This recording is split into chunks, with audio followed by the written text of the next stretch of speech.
Okay, bedroom one of my most favorite rooms because of this. Now, it did not start out like this, and again, I'm gonna have to put in some pictures of what it used to look like. So what started out, it was wallpaper. This wallpaper throughout this whole room, which is kind of neat. I do love that pattern. Walls are in pretty good shape. I will tell you, if you use a wall perforator, just go a little easier on it. This has actually gone into the wall a little bit. But we have taken off wallpaper, and I'm gonna tell you, we found the best way to do it, and I will post about that at some point. But essentially, it is a mixture of fabric softener and water, as hot as you can get it, and we put it in a big spray bottle and spray it, let it set for about 10 minutes, and you can scrape everything off beautifully. Okay, this dude. Actually, let's start with this dude. So as we were scraping the wallpaper over here, we noticed that every single time we kind of put weight on this wall, it would go gunk gunk gunk gunk, like the drywall would just go gunk gunk gunk gunk, like it wasn't attached. And then as we continued to kind of investigate, we found out that it was only attached really by the crown molding and the caulking that had been done at the top. So it was really hanging on by a thread, truly, because it was just holding it up in here. And this was just dangling. And down here, of course, it was just sitting on top of this original baseboard that's up in here. So we went ahead and started whacking away and pulled it off. And what we found was that it had just been kind of sunk with sort of these nails that didn't really stay. They didn't stay into the plaster at all. They did not countersink, they didn't attach, they didn't grab, they just went in and out. So we ripped all that out, and then of course, what do we find? Horsehair plaster. Horsehair plaster, which burns. Let's see if I can show you. We believe it's horsehair, maybe hog hair or hog hair. Yeah, there you go. See, hair burns. So I'm like, oh my gosh, another beautiful brick wall. But what do we want to do? Do we want to go through all that effort? As we came around to the side, I'm like, let's see what's back here. We start whacking away at this guy and start finding some things that we do not like at all, like pieces of wood. Now I promise you, this is original for sure. This had a couple different layers to it. This is the original. This is probably close to the original hearth that did have this, I think it's heinous, pink marble tile that was on top, but of course I had to know what was under here, so started whacking away and found the original hearth. You can tell there's been some kind of fires that have happened up in here, but then back in the day, the fires would happen kind of out here. You would have your grates, these would hook, and this would come out a little ways, and you would put your wood here, and you would heat right here, okay? And I think this has probably been patched up a little bit as well.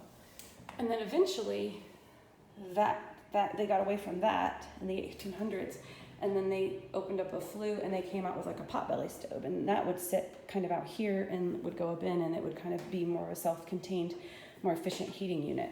And eventually, of course, that goes away, and then you get your modern HVAC, or in this case, they installed radiant heat, which is super efficient, and I'm very fortunate because ours actually work in this home.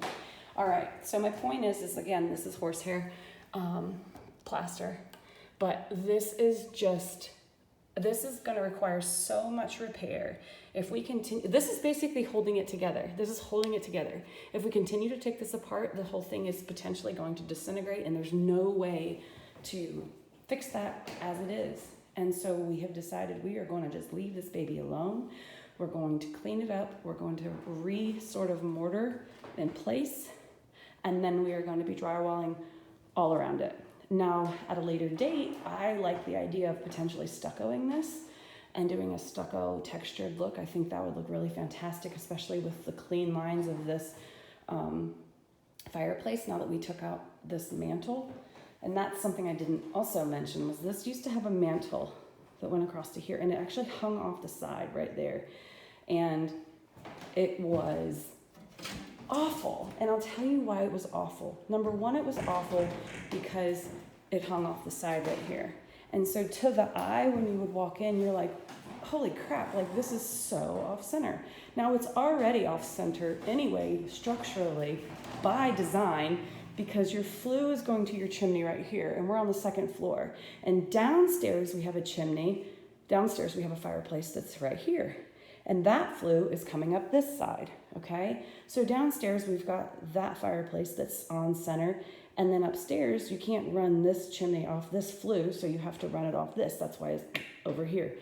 Okay, so that is not by any fault of any architects or designers. That is intentional.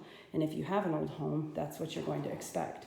So for me, who likes balance, that's hard. But I think without a mantle and drywalling walling this back up, we can offset it by just some of the decor that we choose. And of course, the negative space drives me crazy. So we may do some open shelving over here, maybe a cabinet. I don't know. Maybe somebody has some fantastic ideas. Maybe Joanna Gaines watches this and tells me something. So, but I think one other thing I could talk about a little bit is how any homes are going to settle. Any homes that are brick or rock, look how pretty that view is. Any exterior rock, brick, that stands the test of time, generally speaking.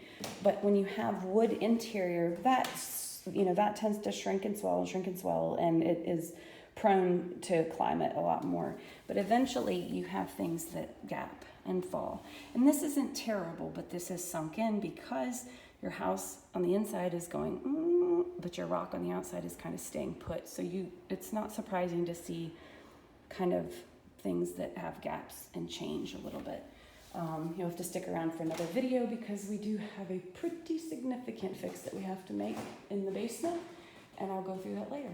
But a few more notes of interest. Again, leaded glass. These are actually antique, and they've painted them, so I can't wait to get these off and strip them and get them back to their natural look. This bedroom over here actually does show, not these I think are probably more modern, but that's kind of what the idea is. So that's bedroom 1. Stay tuned.